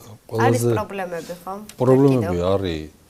ჯერ კიდევ რას ნიშნავს, როდესაც ვამბობთ, რომ დევნილების 2/3 დღემდე არ მიუღია საცხოვრებელი, დღემდე არ აქვს საკუთარი სახლი, ეს ნიშნავს, რომ პრობლემები არის და თან როგორი და თან რამდენი. რომლებმაც უკვე მიიღეს? მაგრამ როდესაც აი ყველაზე კრიტიკული რომელიც იყო ქალბატონი, მე მგონი იმან თქვა ყველაზე კარგად გამოხატა რამდენად შეცვლილია ჩვენი მიდგომები. ყველა დევნილების დასახლებაში რაღაც კეთდება, აი ეს იმ სულისკვეთებას გამოხატავს და იმ იმედსაც, რომ კი, ყველგან რაღაცა კეთდება და თქვა იქაც აუცილებლად მივალთ ბუნებრივია. ერთი აი ბოლოს რო ლაპარაკობდა იმ ადამიანის ნათქვამი მინდა გავიმეორო და ეგ არის ჩემი გულის ტკივილი, რაც ასევე ყველაზე მეტად მაწუხებს და რასაც მართლა ძალიან ძნელია რომ რამე მოუხერხო. ეს არის უხარისხოდ გაკეთებული რემონტები, უხარისხო მშენებლობები, უხარისხოდ გაკეთებული ბინები, რასაც ვერაფერს ვერ უხერხებთ სამწუხაროდ. შენობაში შესახლებული დევნილი აცხადებდა. რასაც სამწუხაროდ ვერაფერს ვერ უხერხებთ. ეს არის რასაც დავდევთ დღემდე ყოველდღიურად აღმოვაჩენთ სადმე დარღვევას ვაგზავნის საქმის პროკურატურაში. ჩემი სამინისტროს ყოფილი თანამშრომლების მიმართ, რამდენიმეს მიმართ არის აღძრული საქმეები, სწორედ იმის გამო, რომ ასეთი უხარისხოდ დამთავრებული ობიექტების ჩაბარება ხდებოდა, თუ რატო იყო ეს, იყო არაპროფესიონალიზმით, თუ იყო სხვა რამ დაინტერესებით, ამას გამოძიება გაარკვევს. მე მაინც არ მგონია, რომ ზოგჯერ იმდენად თვალშისაცემია ეს დარღვევები, რომ არ მგონია მხოლოდ არაპროფესიონალებთან მქონდეს საქმე, თუმცა მე აღარ შევალ უფრო მეტ შეფასებებში. არ იქნება სწორი ჩემი მხრიდან ამას გამოძიება გაარკვევს და გამოძიება გასცემს ამასე პასუხს. არაერთი ყოფილი თანამშრომლის მიმართ არის აღძრული დღეს საქმე, რომლებიც მე გავათავისუფლე და რომელთა მიმართ საქმეებით გავაგზავნე გამოძიებაში. უბრალოდ ხშირად სამინისტრო არის ასეთ არჩევანის წინაშე, რა გავაკეთოთ. სადმე ყოფილი არასწორად გაკეთებული რემონტების გამოსწორებაზე ვხარჯოთ დროს, ახსრები ასე შემდეგ, თუ იმ დევნილს, რომელსაც დღემდე არაფერი მიუღია, დავეხმაროთ და რაღაც ახალი ავაშენოთ. პრიორიტეტი რა არის ამ შემთხვევაში? ბუნებრივია პირველ რიგში პრიორიტეტი არის ადამიანები, რომლებსაც ამდენი 22 წლის განმავლობაში დახმარება არ მიუღიათ. ხშირად დევნილები რომ აჩერებდნენ, რომ ხვდები და რომ იწყებენ ლაპარაკს, ვეუბნები, მოდი რა, ახლა შესავალი ჩქარ რო გავიაროთ, შესავალს მე ვიტყვი, 22 წელი თქვენ არაფერი მიგიღიათ იმ რომელს რაღაცა ყოველთვიური დახმარების გარდა, ბინა არა გაქვთ, ასე შემდეგ, ასე შემდეგ. მოდი ახლა გადავედეთ საქმეზე კონკრეტული სათხოვარი რა არის, საჩივარი რა არის. იმდენად იდენტურია ეს პრობლემები ძალიან ხშირ შემთხვევაში და ძალიან მწვავე მათ შორის. ასე რომ ეზოს კეთილმოწყობასთან დაკავშირებით იგივე ბოლო ცხადია გავაკეთებთ დიდი სიამოვნებით ამაზე უბრალოდ მერიას ვთხოვ ამ შემთხვევაში და ჩვენ გვაქვს ძალიან კარგი პროექტები თვითმმართველობებთან და მათ შორის ძალიან მჭიდრო თანამშრომლობთ რუსთავის მერიასთან, სადაც ერთობლივად ვაკეთებთ ასეთ პროექტს იგივე თქვათ, როცა ნატურაზე იყო ლაპარაკი და ასე შემდეგ ეს თვითმმართველობების პროგრამებია და დევნილები ისე როგორც ნებისმიერი მოქალაქეები თვითონ უნდა იყვნენ პირველ რიგში ორგანიზებულები, თვითონ უნდა შექმნან თავიანთი ამხანაგობები და ეს საკითხები ძალიან მარტივად გადაწყდება, თვითმმართველობა ძალიან მობილიზებულია დღეს რუსთავში და მართლა უამრავ ისეთ საკითხს რომელთა გადაწყვეტას მანამდე წლები და 10 წლეულები უნდებოდა. ეხლა გაზიფიცირებას რაც შეეხება ეხლა ესე კონკრეტულად ამ ბაგაბაღზე ესე არ ვიცი, მაგრამ აქაც არის ხშირ შემთხვევაში პრობლემები, თქვათ, მთელი რიგი შენობები, რომლებიც გარემონტდა, გაკეთდა, და გაზიფიცირება იქ არის შეუძლებელი, რაღაცა ფული დახარჯა რემონტში და არის შეუძლებელი, იმიტომ რომ იქ არ არის ელემენტარულად ის პირობები, სადაც შეიძლება გაზის კომპანია დაგმართეს, დაგვრთანხდეს გაზის შეყვანაზე, იმიტომ რომ შეიძლება რაღაცა თვითონ დაპროექტება არის ესეთნაირად გაკეთებული, ამ შეიძლება პრობლემა შეექმნას, თორე სადაც შესაძლებელია ჩვენ იქ ყველგან ვაკეთებთ და გუშინ ავტვირთეთ მთავრობაზე განსახილველი ერთი საკითხი, რომელიც სწორედ ქვემო ქართლს შეეხება. ქვემო ქართლის თუ არ ვცდები, ხა არ დავასახელებ კონკრეტულად სად, მაგრამ სამ კონკრეტულ დასახლებაში, სადაც სახელმწიფომ გააკეთა გაზიფიცირება სახელმწიფომ კი არა კომპანიამ გააკეთა და დევნილებს უნდა გადაეხადათ ფული, ჩვენ ავიღეთ ვალდებულება, რომ ეს თანხა ჩვენ გადავიხადოთ, სახელმწიფო დაეხმარება ამ შემთხვევაში დევნილებს, სწორედ ქვემო ქართლის რეგიონზე ლაპარაკი სამივე ამ კონკრეტულ შემთხვევაში. ბატონ სოზარ, მინდა გითხოთ, ვაზიანის დასახლებაში მშენებარე, ახლად მშენებარე კორპუსებზე, რამდენიმე თვის წინ უკვე უნდა შესახლებულიყო ამ კორპუსებში დევნილები, რა მოხდა, რატომ ვერ მოხერხდა აქამდე აი ახლად გარემონტებულ შენობებში დევნილების შესახლება?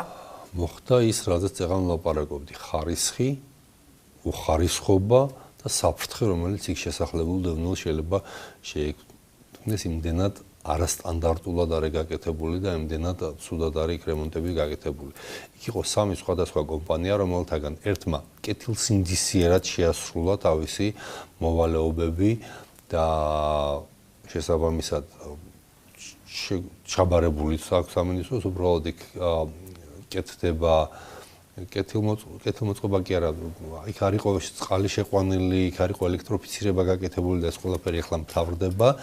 თუმცა მაინც ველოდებით ექსპერტიზის დასკვნას, რომ ხომ ნამდვილად მყარია ეს შენობა. იმდენად ცუდია დანარჩენი 4 შენობა, 6 კორპუსიდან 4 არის უბრალოდ ჯერჯერობით ვერ ვრისკავთ, რომ იქ შევიდეთ.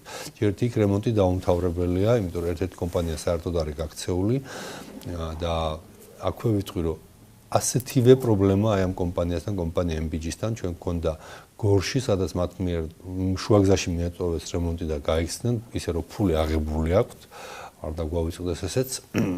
მე გავაჩერებუნე, მე არ გავაგრძელებ მშენებლობას, სანამ ექსპერტიზას არ ჩავატარებდი და სრულად არ მექნებოდა რა სურათია იქ და ეს რამდენიმე თვე გაგრძელდა საბედნიეროდ და მართლა მადლობა ღმერთს ეს ექსპერტიზები. მადლობა ღმერთს, იმიტომ რომ რეალურად უკვე ორ თვეში იქ ადამიანების შესახლება უნდა მომხდარიყო და ამ დროს ასეთი დგომი შენობა ჩამოიქცა შუა ნაწილი მთლიანად და იქ დევნილების შესახლებული ყოფილიყო ალბათ რამდენიმე და შეიძლება რამდენიმე ათეული ადამიანის მსხვერპლით დასრულდებოდა. იგივე რო არ მოხდეს ამ ვაზიანთან დაკავშირებითაც ძალიან ფრთხილად და ძალიან დეტალურ ექსპერტიზებს ვატარებთ. რამდენად სწორად არის გაკეთებული ეს რემონტები და რამდენად მყარია თვითონ ეს შენობები. ვერც ჩავიბარებ ძალიან რა მინდოდეს, იმიტომ რომ თუ ეს ექსპერტიზა არ მექნება რეალურად რა არის გაკეთებული და რა არის გასაკეთებელი, ამის ჩაბარება არის შეუძლებელი და ის ერთი კომპანია გაქცეულია, როგორც გითხარით, მეორე კომპანია ვერასდროს ვერ მიიღებს სახელმწიფო ტენდერში მონაწილეობას, იმიტომ რომ ეგრეთ წოდებული ტერმინი რო არის გაშავება, გაგზავნილი გვაქვს ამაზე და გაგზავნილი გვაქვს გამოძიებაში მათ მიერ ჩაკეთებული ავი საქმეები და მესამე კომპანიის მიერ გარემონტებული ორი კორპუსი, როგორც გითხარით, ჩაბარებულია და როცა საბოლოო დასკვნა გვექნება, რომ იქ ნამდვილად ყველაფერი არის სტანდარტების მიხედვით, დაიწყება შესახლება, ოღონდ სამწუხაროდ 6 კორპუსის ნაცვლად ეს შეეხება მხოლოდ 2 კორპუსს. კარგით, მაყურებელი გვიკავშირდება, კიდევ ერთი მაყურებელია ხაზზე. საღამოშიდობისა თქვენ პირდაპირ ეთერში ხართ. ესა ჩემი გოგო მივესალმები ნოდარსუბარს და მინდა ასეთი კითხვა დავუსვა. ჩვენ ცხინვალიდან ვართ წარმოშობით წამოსულები, რუსთავში ვცხოვრობ, მაგრამ ჩვენი გქონდა ბინა და რახან იქ არ ცხოვრობდით და ცხოვრობდით აქ არ მოგვეცა არაფერი და ის ჩემი ქონება როგორ გავიგო, მეკუთვნის თუ არა რაიმე იქიდან. ბინა ხა თვითონულად მოქალაქეს ეკუთვნის ის ქონება, რომელიც მას ჰქონდა იქ, მაგრამ ის ქონება არის დაკარგული, ერთადერთი რაზეც ვიძლევით გარანტიას, ეს არის რომ ვაკეთებთ აღრიცხვას ყველას უძრავი ქონების საკუთრების, სადაც იყო აფხაზეთში თუ ცხინვალის რეგიონში, აუცილებლად დადგებათ, რომ როდესაც ეს უძრავი ქონება დაუბრუნდება, ან თუ სახლი აღარ დარჩა მანამდე, მაშინ მიწა დაუბრუნდებათ იმ ადამიანებს, რომლებიც იქ ცხოვრობდნენ. დანარჩენ ქონებაზე დაიკარგა სახელმწიფო ამ შემთხვევაში კომპენსაციის სახით გასცემ აღებული ვალდებულება, რომ ყველა დევნილი უნდა დაკმაყოფილდეს ბინით საქართველოს დანარჩენ ტერიტორიაზე. და ეს აღარ არის დროებითი საცხოვრებლები, როგორც აქამდე ჰქონდათ სხვა წინა ხელისუფლებებს პოლიტიკა, არამედ ეს არის მათი საკუთრება და მაშინ, როდესაც იქნება დაბრუნება, რომელიც აუცილებლად იქნება, ეს მაინც დარჩება მათ საკუთრებაში. ბარემ აქვე ვიტყვი ამ ახალი პოლიტიკის ერთი ნაწილი, რაც არის, ეს არის პროექტი, რომელიც შარშან ნოემბერში დავიწყეთ, ეს გულისხმობს დევნილთა მართლზომიერ საკუთრებაში არსებული საცხოვრებელი ფართების დაკანონებას. დაახლოებით 13000 დევნილი ამ წუთში საქართველოში, რომელიც ცხოვრობს სახელმწიფოს ან კერძო მესაკუთრეთა ფართებში, ცხოვრობს კანონიერად, იმიტომ რომ მათი შესახლება იქ მოხდა თავის დროზე სახელმწიფოს მიერ და დღეს ყველა იმ დევნილს, რომელიც თანახმაროს ბინები დაისაკუთროს, მათ ვაძლევთ საკუთრებაში. 13000-დან დაახლოებით 10000 დევნილი არის თანახმა, რომ ეს საკუთრება დაისაკუთროს, დანარჩენები არ არიან თანახმა, იმიტომ რომ ან მცირე ფართია, ან ურჩევნიათ მოიცადონ, ან იმის გამო რომ უბრალოდ ვერ დაუკანონებთ, იმიტომ რომ ეს კერძო საკუთრებაა და ამ 10000 დევნილს 1 სექტემბრამდე დაუკანონდება. ეს პროცესი უკვე მიდის, 1000-მდე ადამიანს უკვე დაუკანონდა ამ პროექტის ფარგლებში და 9000 ადამიანსაც მალე დაუკანონდება. აქვე ამ პროექტის ფარგლებში ჩვენ ვაკეთებთ გამოსყიდვას იმ საცხოვრებელი ფართების, რომლებიც კერძო მესაკუთრეებს ეკუთვნის, მაგრამ წლებია და ზოგჯერ 2000 წელია ცხოვრობენ დევნილები. ძალიან ბევრი ასეთი შენობა უკვე გამოვისყიდეთ, როგორც თბილისში, ისე რეგიონებში, ზოგ შემთხვევაში გავარემონტეთ, ზოგ შემთხვევაში თვითონ კონდათ გარემონტებული. ჩვენ უბრალოდ მეპატრონეებს გადავუხადეთ. წარმატებულია ეს პროექტი? ძალიან წარმატებულია. მე ერთხელ ხუმრობით მე ვითომ ვიხუმრე, მაგრამ რა სიმართლეც იყო ამ ხუმრობაში. პროცესი სიმართლე იყო, რომ თავის დროზე როცა სახალხო დამცველი ვიყავი, რო ვაგზავნიდი რეკომენდაციებს, დღეს აღმოჩნდა, რომ თავად მიწევს იმ რეკომენდაციების შესრულება. მაგალითად, ასეთი იყო ნუცუბიცის პლატოზე, მე-4 მიკრორაიონი, ბინაოს, ისე კორპუსი 34, სადაც იყო ცარიელი სვეტები აშენებული. ეგრეთ წოდებული ჩეხური პროექტი, რომელშიც შევიდნენ დევნილები, სახშენობა გადახურეს, კედლები ამოაშენეს, გატიხრეს, გაარემონტეს, შეიყვანეს დენი, წყალი, ყოველგვარი კომუნიკაციები გააკეთეს, გაარემონტეს და ამის შემდეგ უკვე დაიწყო წლების შემდეგ დაიწყო დავა მეპატრონეებსა და დევნილებს შორის. ორივე მხარე მართალია, ორივე მხარე წაგებული დარჩებოდა, ჩვენ რო ეს გადაწყვეტა, ეს გზა არ მოგვეძებნა და ეს გადაწყვეტის გზა იქნა მოძებნული. ეს გადაწყვეტის გზა არის ის, რომ გარკვეული თანხა, არა ბინისტრული ღირებულება ბუნებრივია, არამედ გარკვეული ნაწილი გადავუხადეთ მეპატრონეებს და პრაქტიკულად თითქმის ყველა ბინა მგონი ერთის თუ ორის გამოკლებით, სადაც რაღაც საბუთების პრობლემა იყო, ყველა დაუკანონდათ დევნილებს.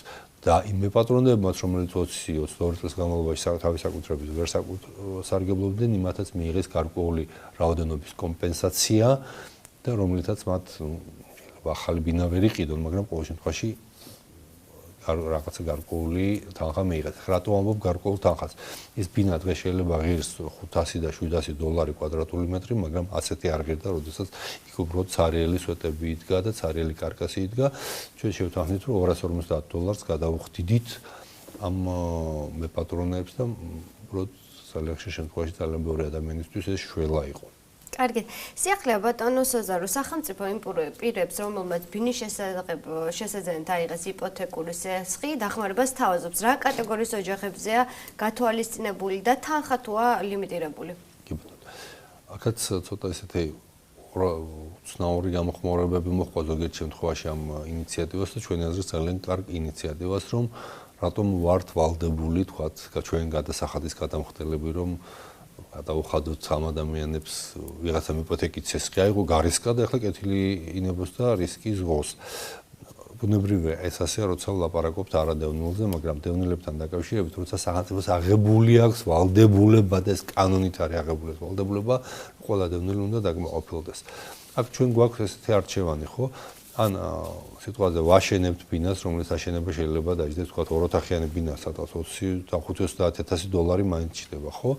ამ დროს არის ადამიანი, რომელიც აღარ დაელოდა სახელმწიფო როდის შეძლებს ყველა დევნილის დაკმაყოფილებას, აიღო იპოთეკური შესხი და დღეს გარკვეული მიზეზების გამო ან გაუჭირდა, ან არ გაუჭირდა, წელებზე ფეხსით გამს იხდის, მაგრამ ნუ თქვა თუ სახელმწიფო შეეხიდება ამ თანხის გადახდაში ამ შემთხვევაში, ნუ ის კმაყოფილი იქნება და აღარ ითხოვს სახელმწიფოსგან თქვა $30,000-იან ბინას, ოღონდ ის სესხის დარჩენილი ნაწილი დაუფაროს. ჩვენ ავიღეთ ესეთი ჭერი, რომ $20,000 მაქსიმუმი, თუმცა ბევრი არის ადამიანი, რომელსაც გადაიხადა თანხის დიდი ნაწილი და შეიძლება დარჩენილი აქვს 10,000, 15,000, 17,000 ან 8,000 და თანახმა ოღონდ ეს გადავხადოს სახელმწიფომ და აღარ ითხოვს ახალ ბინას, ამ ადამიანებს დავეხმაროთ. ზოგ შემთხვევაში უბრალოდ კი, პირველ რიგში ჩვენ ვაკეთებთ აქცენტს სოციალურ დაუცველებზე, მაგრამ წარმოიდგინეთ, რომ ადამიანი, რომელმაც მართლა გაიჭირვა და აიღოს ეს ხი და ბინა იყიდა და დღეს შეიძლება ვერ იხდის ის ადამიანი უცებ დარჩება უბინაო და ერთი სოციალური გაჭირო, ერთი სოციალურად დაუცველით მეტი ყავს ქვეყანას, მაშინ როდესაც ჩვენ შეგვიძლია ძალიან სახელმწიფოსთვის მომგებიანად და ანუ ძალიან იაფად და დევნილისთვის მომგებიანად, ანუ ძალიან ჩქარა ის ადამიანი დავაკმაყოფილოთ. მე ვფიქრობ, ეს არის ძალიან კარგი პროექტი. რა ვის მივცემთ? ყველას დაკმაყოფილება შევძლებთ თუ არა, ეს ჯერ არ ვიცით, იმიტომ რომ ეს დამოკიდებული იქნება იმაზე, რამდენი განცხადება შემოვა. თუ შემოვა 10 განცხადება, ბუნებრივია, რომ ყველა დაკმაყოფილდება, თუ შემოვა 1000 განცხადება, ამ 1000 განცხადებაში შევარჩევთ იმას, ვინც სოციალურად ყველაზე დაუცველი ან ყველაზე დამსახურებულია, გულისხმობ თქვა ომის მონაწილეს. ანუ ვინც ისევ ქულებს დააგროვებს. ახლა სად გაჩერდება ეს ქულები? 3 ქულაზე, 5 ქულაზე თუ 1 ქულაზე, თუ საერთოდ 0 ქულის მქონეების დაკმაყოფილდებიან, ეს დამოკიდებულია იმაზე, რამდენი განცხადება შემოვა და ამაზე წინასწარ მე ვერ გავცემ პასუხს, ბუნებრივია. კიდევ ერთი ის, რაც ეს მაინც ერთჯერადია, ეს არის გაწერილი 2015-2016 წლის დევნილთა დახმარების დევნილთა სახელმწიფო სტრატეგიაში და მხოლოდ ის იპოთეკური სესხები იფარება, რომლებიც 2015 წლის 1 იანვრამდე არის აღებული. და თქვათ ახლა, რაც დევნილებმა გაიგეს, რომ ასეთი შესაძლებლობა არსებობს და დღესვე გამოვიტან სესხს, ის ხვალდაზე აღარ დაკმაყოფილდება და ეს პროგრამა ვეღარ გაგრძელდება უკვე შემდგომ წლებში. კარგით. ბატონ სოზარ, სანამ საუბარს დავასრულებდეთ, ეკომიგრანტების თემასთან დაკავშირებით მინდა გკითხოთ, რა პროექტებს ახორციელებს სამინისტრო მათ დასახმარებლად და წალკის ეკომიგრანტებზეც მინდა გკითხოთ.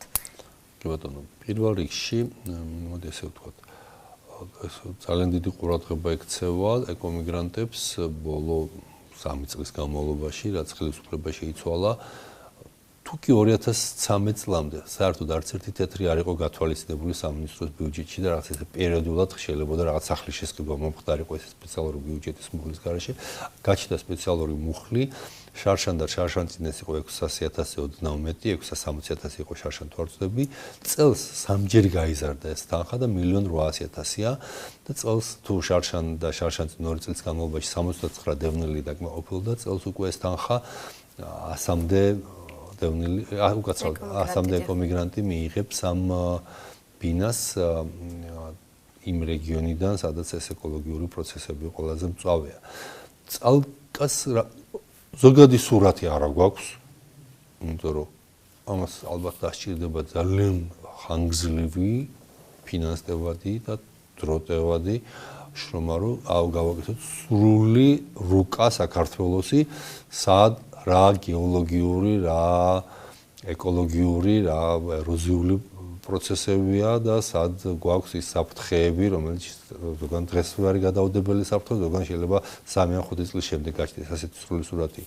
სერიოზული მუშაობა უნდა და ამ წუთში არა გვაქვს, თუმცა სადაც არის გადაუდებელი, იმას უკვე ჩვენ ვსწავლობთ, ბუნებრივია და ვიღებთ გადაწყვეტილებებს საკმაოდ სწრაფად თვითმმართველობებთან და გარემოს დაცვის სამინისტროსთან ერთად ხდება ეს შესწავლა. ეხლა რაც შეეხება წალკაში მყოფ ადამიანებს, აქ ხშირად, როდესაც ხმაური არის ამ თემაზე, არასწორად არის, რომ ეკომიგრანტები თვითონაც ამ ტერმინს ხმარობენ და პრესაშიც რაღაცნაირად გაჩნდა ეს ეკომიგრანტი. ეკომიგრანტის სტატუსი იქ აბსოლუტურ უმრავლესობას არ აქვს. მოდი ესე ვთქვათ, 5% შეიძლება იყოს ადამიანი, ვინც არის ეკომიგრანტი, დანარჩენი ამას არ აქვს ეს სტატუსი, ან შეიძლება მათი ნაწილი იმსახურებს კიდევაც ამ სტატუსს, მაგრამ ეს არ არის შესწავლილი. უბრალოდ ეს უმრავლესობა არიან ის ადამიანები, რომლებმაც დატოვეს თავიანთი სოფლები, სახლები და გადავიდნენ წალკაში, ჩასახლდნენ ბერძნების სახლებში. იქ თქვათ შემხვდა ადამიანი ერთ-ერთი რეგიონიდან, არა აჭარიდან, არა მთიანი სვანეთიდან, არამედ სხვა ფარის რაიონიდან, რომელმაც იპოთეკაში ჰქონდა ბინა ჩადებული, დაკარგა და რადგანაც წასასვლელი არსად ჰქონდა, გაიგო იქ ცარიელი სახლები და წავიდა და იქ ჩასახლდა. იქ არიან ადამიანები, რომლებიც იყვნენ თავის დროზე ეკომიგრანტები, რომლებმაც ვით სახელმწიფომ დააკმაყოფილა, ვთქვათ, უყიდეს ბინები იმაში მესხეთში ან გურიაში, შემდეგ რაღაცის გამო აღარ მოეწონათ იქაურობა, ან გამრავლდა ოჯახი, ორი ძმა გაიყო, ერთი დარჩა იქ, რაც სახელმწიფო მიყიდა, მეორე წამოვიდა წალკაში. ბუნებრივია ეს ვერ ჩაითვლება ეკომიგრანტად. ამ შემთხვევაში, როგორც თქვენს ოჯახში რო გაიყოფა ადამიანი და თქვენ ხართ ვალდებული იზრუნოთ ბინაზე, ისეა მის მიმართ სახელმწიფოს დამოკიდებულებაც. იქ არიან ადამიანები, რომლებიც თავის დროზე ყოფილმა ხელისუფლებამ პირადად სააკაშვილმა მოატყუა, უთხრა რომ წამოხვალთ, სახელმწიფო გიყიდით ამ ბინებს, ჩაიყვანეს, მოატყუეს და შემდეგ არაფერი არ უყიდეს. ასე რომ ახლა რა ხდება? ეს ასე რომ ეკომიგრანტი თვითონ ტერმინი შემთხვევაში არ არის სწორად გამოყენებული. ეკომიგრანტები ნამდვილად ამ დასაბუთებით დადგენილი ვინც არიან, იმათ პრობლემებს ჩვენი სამინისტრო მოერევა და გააკეთებს კიდევაც, მათ შორის უმთავრესი პრობლემა მაინც არის უკვე ნაყიდი ბინების დაკანონება და ამას წლის ბოლომდე გავაკეთებთ. მაგრამ რა მნიშვნელობა აქვს ეკომიგრანტები არიან თუ არა? ეს ადამიანები არიან ადამიანები, რომლებიც რაღაცის გამო წამოვიდნენ და დასახლდნენ ამ რაიონში, რომელიდანაც 100,000-ზე მეტი ადამიანი წავიდა, თქვათ 20 წლის წინ დაახლოებით საბჭოთა კავშირის გრევის პერიოდში. რა უნდა გავაკეთოთ ამ შემთხვევაში? ცხადია, რომ ეს პრობლემა არსებობს და მიუხედავად იმისა, არიან თუ არა ეკომიგრანტები, ეს პრობლემა სახელმწიფომ უნდა გადაწყვიტოს და ჩვენ ვმუშაობთ ამ პრობლემის გადაწყვეტაზე, გვაქვს გარკვეული ხედვა და ვფიქრობთ, რომ შეიძლება უცებდა ერთი ხელის დაკვირთ ეს არა, მაგრამ ეს პრობლემა აუცილებლად გადაწყდება და გადაწყდება ისე რომ ამ შემთხვევაში სამართლიანობაც იყოს დაცული, ეროვნული ინტერესიც იყოს დაცული და ამ ადამიანების ინტერესებიც იყოს დაცული. ეს ისევ გავიმეორებ, ეს არის პრობლემა, რომელიც დაკავშირებულია ამ სპეციფიკურ რაიონში შექმნილ ძალიან სპეციფიკურ ვითარებასთან და არა ეკომიგრანტებთან. კარგით. ძალიან დიდი მადლობა მინდა გადაგიხადოთ გაცემაში მონაწილეობის საინტერესო საუბრისთვის. წარმატებებს გისურვებთ. დღევანდელი გაცემა დასრულებულია. სტუდია 4 ხუთშაბათამდე გემშვიდობებათ. ნახვამდის. მადლობა ყურადღებისთვის.